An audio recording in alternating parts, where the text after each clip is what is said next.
If you want to grow faster than most business owners, stop thinking in terms of more effort and start thinking in terms of decision speed. Most businesses don't fail because of bad ideas. They fail because decisions move too slowly. A powerful strategy is what I call 4 8-hour execution cycles. Instead of planning endlessly, you compress every idea into a 2-day cycle. Day 1 is for building a rough version. Day 2 is for launching it in front of real people. No perfection, no polishing, just real feedback. This creates a loop where you are learning faster than competitors who are still thinking. The key here is emotional discipline. You must become comfortable with releasing imperfect work. Another layer to this is micro-risk stacking.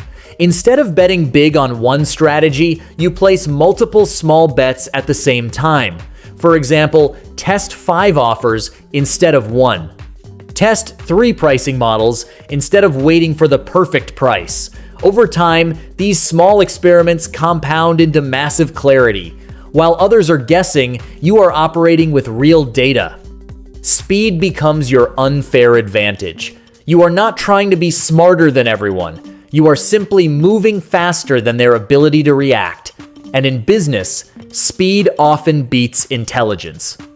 When you build a system around rapid execution, you naturally filter out bad ideas quickly and double down on what works. This is how you quietly outrun 90% of people without needing more resources or a bigger team.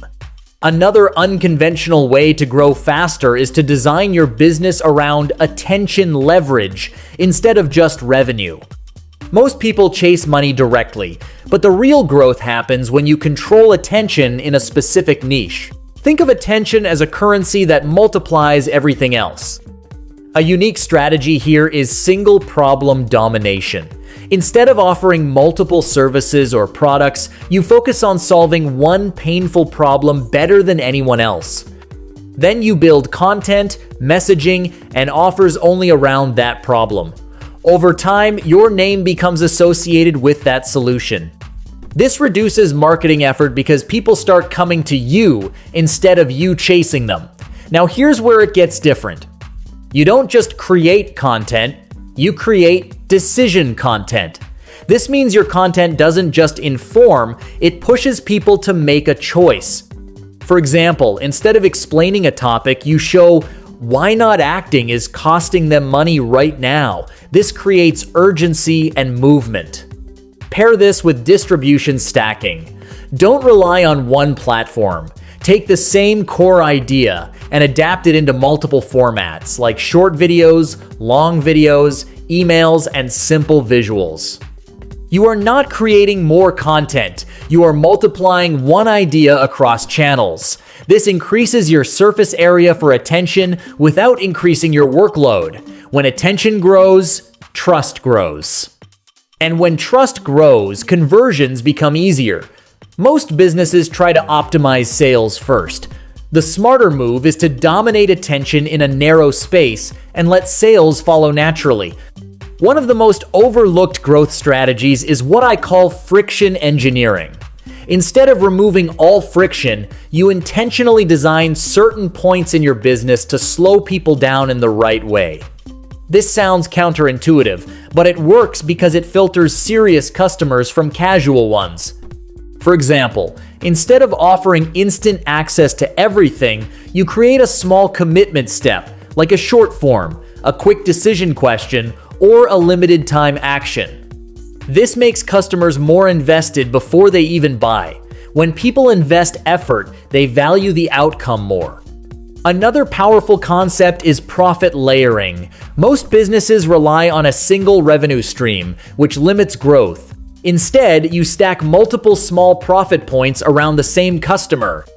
For example, a core product, a premium upgrade, a support plan, and a fast track option.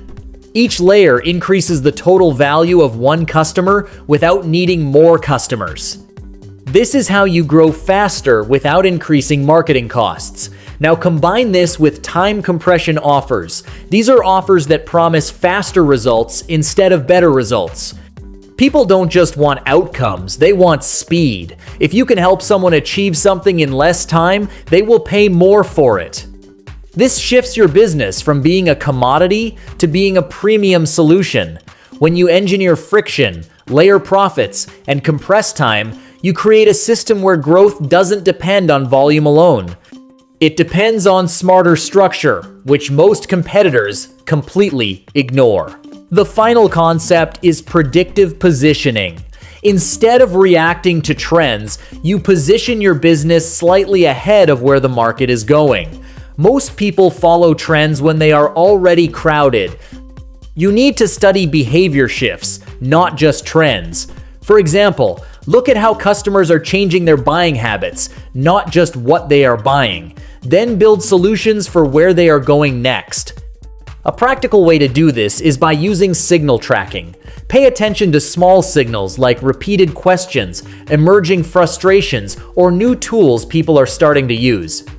These signals often point to future demand. Once you identify a pattern, you move early and build around it. Another powerful strategy is controlled scarcity cycles. Instead of always being available, you open and close your offers in cycles. This creates anticipation and urgency without aggressive selling. People start waiting for your next opening instead of delaying decisions. Finally, implement identity-based branding. Don't just sell products. Help your audience see themselves in a new way. When someone feels like your brand represents who they want to become, they stay longer and spend more. Growth becomes easier because you are not constantly convincing new people. You are deepening relationships with the right ones. When you combine predictive positioning, scarcity cycles, and identity-driven messaging, your business starts moving ahead of the market instead of competing inside it. That is how you grow faster than 90% of people without relying on luck or trends. If you found this video helpful, then like and subscribe this channel to get more videos. Thank you for watching this video.